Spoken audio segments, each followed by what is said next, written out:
नमस्कार मित्रों, आज पापा तीसरा बार वीडियो बना रहे हैं, तो प्लीज सब्सक्राइब करना। नमो नमः। पिछले दिनों हम लोगों ने अग्नि सूक्त के मंत्रों की व्याख्या पढ़ी। ये सारे व्याख्यान स्नातक स्तर की परीक्षाओं को ध्यान में रख करके बनाया जा रहा है। मंत्र व्याख्या के पश्चात परीक्षा में आपको मंत्र व्याख्या किस तरह से लिखनी है, यह जानना अत्यंत आवश्यक है। विद्यार्थियों का सदैव प्रश्न रहता है कि सर मंत्र व्याख्या किस तरह से करें। तो आज मैं आप लोगों को मंत्र व्याख्या करने का सही तरीका यहाँ बताने वाला हूँ। आप सभी ध्यान से इसको देखें और समझें और इसको फॉलो करें।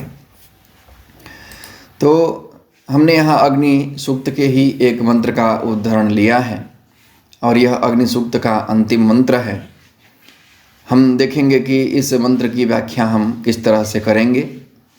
तो यह मंत्र है स नः पितेव सूनवेग्ने सुपायनो भव सचस्वा नः स्वस्तये। अब इस मंत्र की व्याख्या में आपको क्या क्या लिखना होगा उसको आप क्रमशः यहाँ देखें। तो सबसे पहले आप जब मंत्र व्याख्या प्रारंभ करें तो उसका संकेत देना अनिवार्य होता है कि आप किस मंत्र की व्याख्या करने जा रहे हैं। परीक्षा में विकल्प के रूप में कई मंत्र होते हैं, तो जिस मंत्र की आप व्याख्या करने जा रहे हैं उसका संकेत जरूर करें। तो संकेत में आप उस मंत्र के प्रारंभ के एक दो पदों को लिखेंगे और अंतिम एक पद को लिख देंगे। जैसे हमने यहाँ पर लिख दिया स नः पितेव और डॉट डॉट डॉट करके अंतिम में स्वस्तये लिख दिया। इससे यह ज्ञात हो गया कि हम इस मंत्र की व्याख्या करने जा रहे हैं। अब दूसरी जो कड़ी है उसमें आपको यह बताना होता है कि यह मंत्र कहाँ से लिया गया है, उसका संदर्भ आपको देना आवश्यक होता है। तो यहाँ हमने संदर्भ लिख करके भी आपको बता दिया है।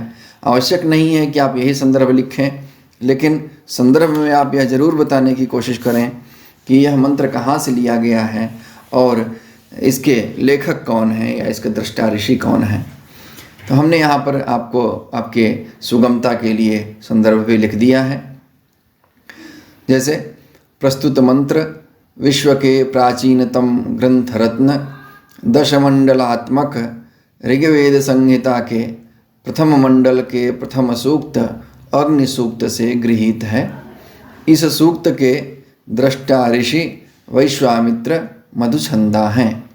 वैश्वामित्र मधुछंदा कहने का तात्पर्य यह है कि मधुछंदा ऋषि विश्वामित्र के पुत्र हैं, इसलिए उनको वैश्वामित्र कहा जाता है। पीछे भी मैंने बताया है। इस तरह से संदर्भ हो जाने के पश्चात हम आगे प्रसंग दिखाएंगे। प्रसंग में हम यह दिखाते हैं कि इस मंत्र में कौन सी बात बताई गई है, किस बात का वर्णन किया गया है। तो अत्यंत संक्षेप में आप प्रसंग बताएंगे। जैसे मैंने यहाँ लिख दिया कि प्रकृत मंत्र में ऋग्वेद के प्रमुख देवता अग्नि की स्तुति की गई है। बहुत विस्तार में जाने की आवश्यकता नहीं है, आप सामान्य रूप से प्रसंग लिख दीजिए।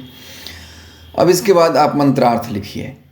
मंत्रार्थ में आप अपनी तरफ से कुछ लिखने की कोशिश न करें, क्योंकि वेद के प्रायः मंत्रों का अनुवाद पूछा जाता है, तो वैदिक मंत्रों के जो पद हैं उनका जो अर्थ है उसी अर्थ को आपको यहाँ देना होता है।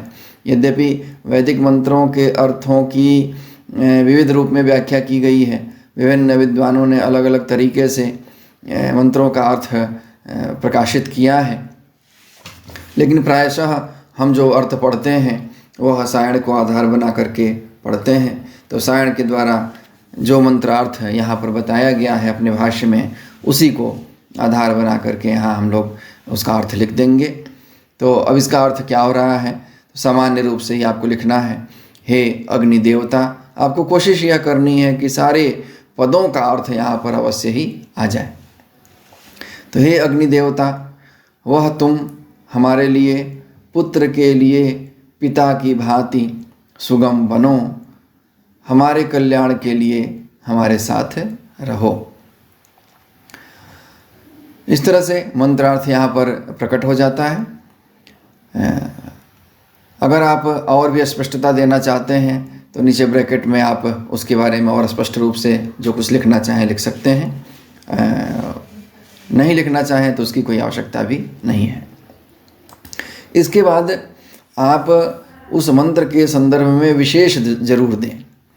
जैसा कि आप जब किसी श्लोक की व्याख्या करते हैं तो काव्य सौंदर्य लिखते हैं, ठीक उसी प्रकार यहाँ जब मंत्र की व्याख्या आप करेंगे तो मंत्र में विशेष जरूर देंगे। तो इस मंत्र की जो भी विशेषता होंगी, इस मंत्र के विषय में जो भी आप बताना चाह रहे होंगे, उसका उल्लेख आप यहाँ पर कर दीजिए। जैसे कि हमने यहाँ 3-4 बातें अग्नि के विषय में या इस मंत्र के विषय में हमने बता दी हैं।